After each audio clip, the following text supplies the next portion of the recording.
নরসিংদীতে জামায়াতে ইসলামীর আয়োজনে সিরাত মাহফিল অনুষ্ঠিত। আজ শনিবার বিকেলে নরসিংদী সদর উপজেলার চিনিশপুর ঈদগাহ মাঠে চিনিশপুর ইউনিয়ন জামায়াতে ইসলামীর আয়োজনে সিরাত মাহফিল ও ইসলামী সাংস্কৃতিক অনুষ্ঠানের আয়োজন করা হয়েছে। চিনিশপুর ইউনিয়ন পশ্চিম শাখার জামায়াতে ইসলামী সেক্রেটারি অধ্যাপক শরীফুল ইসলাম সরকারের সঞ্চালনায় চিনিশপুর ইউনিয়ন জামায়াতে ইসলামীর আমির মাওলানা আনিসুর রহমানের সভাপতিত্বে এই সময় প্রধান অতিথি হিসেবে উপস্থিত ছিলেন জামায়াতে ইসলামীর কেন্দ্রীয় মজলিসের সুরা সদস্য ও নরসিংদী জেলার আমির মাওলানা মোসলেউদ্দিন। এই সময় প্রধান আলোচক হিসেবে উপস্থিত ছিলেন জামায়াতে ইসলামীর কেন্দ্রীয় মজলিসের সুরা সদস্য ও নরসিংদী জেলা সেক্রেটারি মাওলানা আমজাদ হোসেন।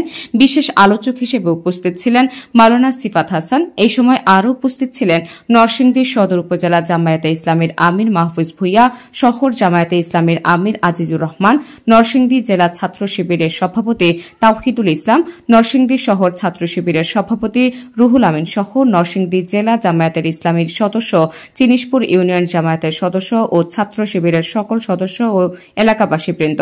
সিরাত মাহফিল শেষে ইসলামী সাংস্কৃতিক অনুষ্ঠানের আয়োজন করেন উজ্জীবিত শিল্পগোষ্ঠী।